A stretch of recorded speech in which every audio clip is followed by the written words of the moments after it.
Hello everybody, welcome back to my channel. Today's video is going to be all about getting a big law job for your 2L summer. So I'm currently a 2L at the University of Illinois, Urbana, Champaign, and I have a big law associate position coming up this summer, and I wanted to talk about basically how I managed to land that not going to a T14 school, because I know a lot of people are afraid to go to a non-T14 because they think that they can't do big law, and I hate that myth. So I'm here to bust it, essentially, because there are definitely ways that you can get into big law not going to a T14 or even T20 school. I think Illinois is ranked like 40th at this point. So it wasn't that when I started, but you know what? Here we are. And I just wanted to share my advice and my experience. Nothing in this video is like concrete advice on how to land one of these jobs. It's just based off of my personal experience. And if you disagree, like, that's fine. These are just things that worked for me. I apologize for my appearance. I'm about to go to the gym, but I wanted to get this video filmed before all of that, because I know like pre-OCI and stuff is coming up, which I'll talk about what that even means. I am a first generation law student, and so I didn't really have anyone holding my hand telling me what I was supposed to do. I didn't even know pre-OCI was a thing. Again, we're gonna get into that, but just, I hope that this video helps. Like, even if it helps one person, I will be very satisfied. So yeah, let's just jump right into it. So I'm gonna try to be as organized as possible. I really haven't planned this video out at all. I just had a thought to film this literally last night as I was falling asleep. I was like, oh, this might be helpful. So sorry if it's all over the place, but again, I'm gonna try to break it up into sections and make it as organized as possible. We'll first talk about like the obvious grades. Obviously, like, you need good grades. I'm sorry to say it, but you do. But that doesn't mean you have to be in like the top of your class or anything like that. It really just depends on where your school is located. Like, if you're in a good region, like if you want to do big law in New York and you're located like in the state, that may make it a little bit more flexible on your grades than if you were living in Alabama trying to go to New York, if that makes sense. I don't know if this is like actually true, but that's just like from experience how I felt. So I want to practice in Chicago, and so going to a regional school in Illinois was really, really helpful for me for like networking, and because they like know your reputation, they know who you are, and chances are that the non-T14 students that they take likely come from a region. So like the firm that I'm going to be working at, pretty much everybody is from a T20 school except for me and one other person in the summer class, and me and that other person both go to school in Illinois.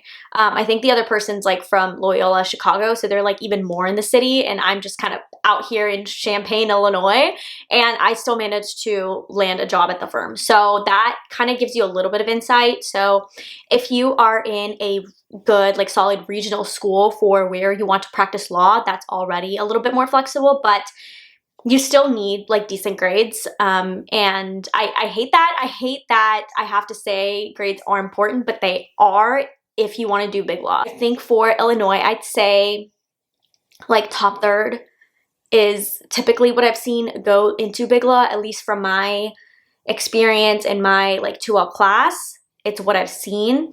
I think there are people who are not in the top third who've still gotten big law, and that all depends on networking, which we'll get into in a little bit. But having like good, decent grades is like a solid foundation to make it a little bit easier, that you don't necessarily have to work as much in networking or like other things, but you can also supplement lower grades for things like networking, extracurriculars, all that stuff. So we're gonna move into networking next, I guess, because I had no idea what this meant when I was coming into law school. Like I said, I'm first gen, so I didn't know anything about networking, how it worked. I went to a business school for undergrad, and they talked about networking all the time, but because I knew I didn't want to work in like at the Big Four, and I didn't want to pursue business, like I always knew I was going to be a lawyer, I never learned what networking meant. Like I just kind of heard it, so I was aware that it was a term, but I didn't know what it really meant. So networking is basically how you get your foot in the door. Like if you know someone they're likely to put in a good word for you. It's a good name you can drop in your cover letter and all of that. So the way I would network for Big Law is I would go on to, the website is Now. I honestly don't know what it stands for. Like, I'm blanking, but I'll link it down below. But I would go there and I would sort by like city. So I would say I want a big law firm in Chicago. And I went through all of the firms, looked at their practice areas, made sure that they had litigation and they had like niche practice areas in litigation that I was interested in. And just looked at other details that the website provided on the firms, and I made a pretty rather large list of big law firms that I was interested in, but it also helped me rule out some that I knew I didn't want to go to, because there were some that were purely transactional or just didn't have practice areas that I was interested in. So I made a list, like I compiled a list of big law firms that I could potentially want to work at. And then I went on their websites and I filtered their directory by people who went to Illinois for law school. So I reached out to alumni, and the way I did that is unfortunately cold emails. Like, it's very daunting, and if you need more advice on how to cold email, I'm more than happy to answer your questions if you want to shoot me an email or DM me on Instagram. But cold emailing is just the way to do it. And that's what worked for me. Maybe there's another way to do it that's better. If there is, let me know down below to help each other out. But I did a lot of cold emails. I had like a spreadsheet with every single firm, every single person I contacted, when I contacted them. Like, I was very, very organized with my networking. So I would reach out to 1 to 2 attorneys or alumni at every single firm, and I would cold email them, basically explaining that I was a University of Illinois 2L student, well, incoming 2L, because I was doing this over the summer last year, and I saw that they were working in X practice area, and I was interested in working at that firm, and if they had time to hop on a call or Zoom in the upcoming week. And that's essentially the gist of the email. Like, I would make it personalized. I would talk about maybe a particular case that they worked on, or just generally it showed interest in their practice area. And a lot of the times I would get responses. Sometimes I would get ghosted, and it's totally fine. You just can find someone else to reach out to, and it's okay. But luckily, University of Illinois alumni are really, really incredible, and I got a lot of responses. So I was able to set up a ton of networking calls. Like, I'm talking, I was doing one every single day at least. There were some days where I had like 3 or 4 networking calls lined up, and I think I definitely overdid it. Like, I was so anxious about not getting a big law job and just not really knowing what's going on as a first gen that I think I just way overdid it. Like, I went so overboard. You don't have to have 4 networking calls every single day to land a job, but that is just the reality of what happened with me. And in these networking calls, I would have a list of questions prepared for them, tailored to the particular person and their particular practice area and that specific firm. And so these calls were like 15 to 20 minutes. Like, they weren't anything extravagant. Sometimes the alumni would love to talk and wants to like keep going. And so I had some calls that went almost an hour. So keep that in mind when you're like scheduling things in between your summer job too, like your 1L summer job. But that is a lot of what I did. And the timeline of this, I was doing this all right after finals and kind of going into the first month of my job. So I was networking like basically all of May and all of June, I would say. And I started applying in June. Oh, one more thing about networking is after you have the call, within 24 hours, please, please, please, I'm begging you, send a thank you email. Like, I cannot express to you how much this means. Likely you won't even get a response to the thank you email, but they will note that you sent them a thank you email. So please do that. Please do not forget to send a thank you email. Like, they just took time out of their day to help you when they don't even know you. So you better thank them. Yeah, so that's kind of it for like the networking part. I mean, there's like firm events that like firms host. At least that is how it was at like the Chicago firms. Like, they would host 2L receptions where you just went to the firm, they had like an open bar and like light hors d'oeuvres, whatever that means. And you could just meet some of the attorneys, and that was also a great way to network. But I think with those, it's hard to get like one-on-one time because usually there's like one attorney and like 5 or 6 students. So I went to a couple of those, but I really didn't find them very beneficial. I prefer to do the cold email, one-on-one phone calls, because that's how they really got to know me, and that's how they would like vouch for me at the firm. So yeah, that's it on networking, kind of how to navigate that in your actual application. So there's a thing called OCI, which is on-campus interviews, and I'm pretty sure like every school does it, but you essentially bid on firms. So you rank them, like you place a bid, you say, I want to apply to you. And when you're bidding, you put your resume, cover letter, transcript, whatever else that they require. That's what kind of goes in there. And then it's kind of like rushing. Like if they pick you, then they give you a bid, like they give you an interview, and you just go through the like screener, callback, and then offer or not offer. That's kind of a very general overview of what OCI is. And I knew kind of what OCI was going in. Like I had heard about it previously, but what I didn't know was that pre-OCI was a thing, which basically means that firms are looking for people to directly apply onto their website before OCI officially starts. So I think OCI starts like late July, early August. I had my big law job secured before OCI even started. Like I didn't do any OCI interviews because I purely focused on pre-OCI, just because like firms want first pick at students. And so if you apply earlier, like it's just, I don't know, I feel like it's helpful. A lot of firms want to just like get OCI, like get their summer associate positions out early. And that's like the general trend that we're seeing. And so I had heard about pre-OCI from my career advisor, and I just knew that I had to do it. So pre-OCI, yeah, you just apply like directly to the firm website, and that's why networking early on is so important, and that's why I did it like early in the summer, way before OCI even started, because once I started applying in June, I was dropping people's names in those cover letters. So I would say, when I spoke to X person at your firm, they told me, and I would take notes when I was on these calls, okay? I had a whole notebook, like literally my networking notebook, where I would write the name of the person, the firm, the questions I wanted to ask them on the phone call, and every single answer that they gave me. I was scribbling, like I was transcribing what they were saying. And in those cover letters, I would say, they told me about this. And I would literally just put my notes in the cover letter to show like I was actively paying attention. And it just shows the firm that you're genuinely interested in working for them. You didn't just do a quick Google search and like look at their website and say, you do like asbestos cases and I think that's cool.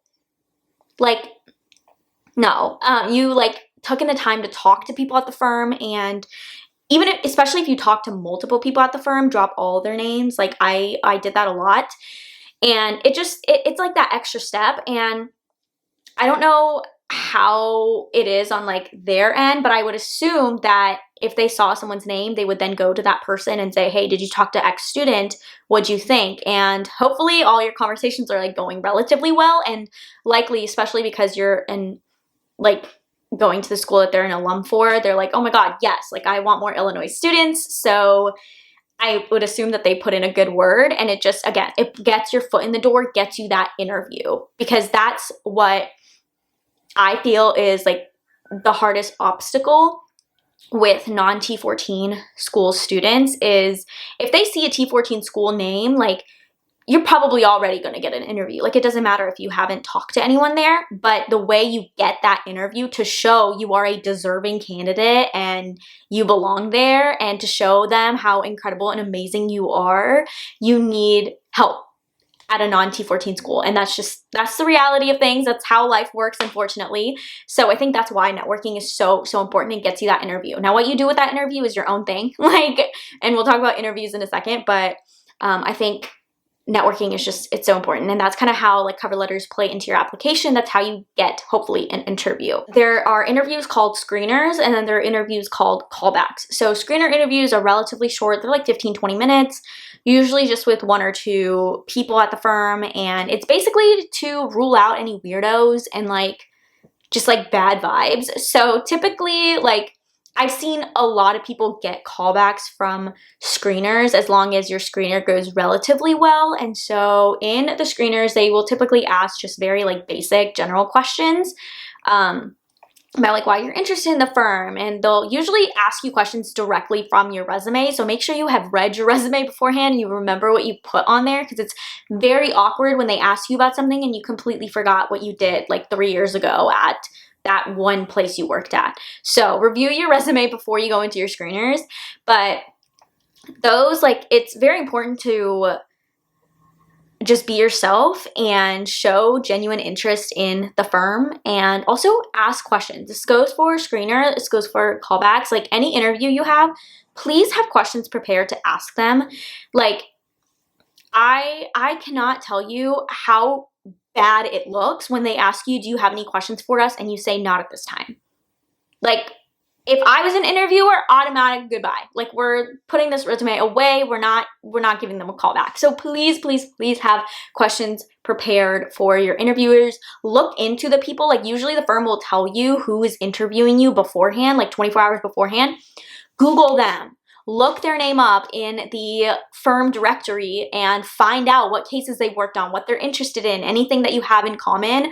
That's a lot of what my questions were. Like, when they asked me if I had any questions for them, I would say, well, Jill, I saw that you worked for this. Like, I'm interested in that. Can you tell me more about your experience there? And it doesn't even have to be like firm related or legal related. Like, there was one person I remember who loved soccer, and I asked her about that. Like, it was just randomly on the website that she enjoyed it. And so I asked her about soccer because I played soccer when I was younger. So that was a way that we were able to bond. So it doesn't have to be like strict professional questions. Like, it can be something fun, but it shows that you took the time to actually look up who you were going to be speaking to and are taking a genuine interest in them. And likely, like, they'll remember the person who they talked about soccer with over the person that didn't have any questions or like whatever. So that is my like little interviewing tip for callbacks and screeners, but like also mostly screeners to get you that callback interview.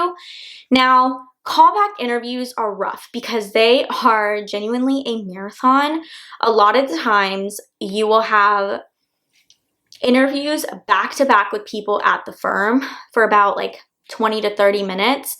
And typically they will be asking you like the exact same question. It's just a different person asking it to you. And obviously they don't know the answer. They don't know that you've told Bob, Sally, and George like what you do for fun 27 times. Like, they don't know. So the biggest thing with callbacks is to keep up that energy level. It is so exhausting. Like, the mental fatigue really hits and you start to sound robotic when you've given the same answer like 3 or 4 times. But it's so, so important to keep up that energy level and show the same amount of excitement, even though you don't really care about answering that same freaking question anymore. And the best way to learn how to do that is to practice. So if your career services office has like mock interviews, which I'm sure they do as many of those as you can. It really gets you in the habit of having to answer those questions like multiple times.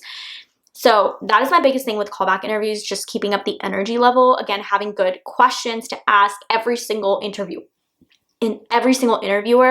research every single one and ask them specific questions about themselves, their practice area, whatever it may be.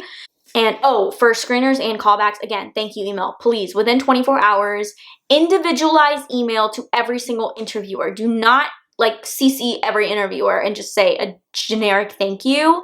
Send a different email to every single person who interviewed you and put in something specific that they said. I think that like is so, so, so important. I'm trying to think if there's anything else about interviews. The biggest interview tip that I received that I implemented in my interviews is whenever they ask you a question, always answer it with a story. And what that means is if they ask you about like, tell me about your biggest weakness, right? Which is very typical like screener interview question, I think. I wouldn't just say like, my biggest weakness is like push-ups. I don't know. I don't want to like answer an interview question right now, but let's say my biggest weakness was that I can't do a push-up, which unfortunately is true. I wouldn't just say that. I would say, I remember last summer I was trying to do a push-up and I couldn't do it, but since then I've worked my way up to banded push-ups and I'm still progressing to do this by X, Y, and Z. Like, that was such a bad example, but I feel like it delivers my point well. Like, you don't want to just answer the question. Always tell them like why or the how or a story behind whatever it is. And that just makes your interview answers stand out so much more than if somebody just said, I'm bad at push-ups. Like, that's my biggest weakness. Like, they'll remember the person who told them about how they can't do this one thing, but they've been like working towards it and they showed their progress and whatever. So that is a big interview question tip and like how to answer questions. But I think that is it for the interviews. And I think that's all I can really think of on like what I did. I mean, like, have people look over your cover letter, make sure there are no typos in anything, have people look over your resume, like all of those basic things. But in terms of like the things you have to actively be doing to get a big law job, I think those are all of the things that I did and what worked for me. So yeah, I hope this video was helpful. Again, this isn't like set in stone, this is how you get a big law job. It's just like speaking from my experience and what worked for me, and I just wanted to share that. So that is all for this video. Yeah, I hope you guys are having a wonderful morning or night wherever you are, and I will see you guys in my next one. Bye!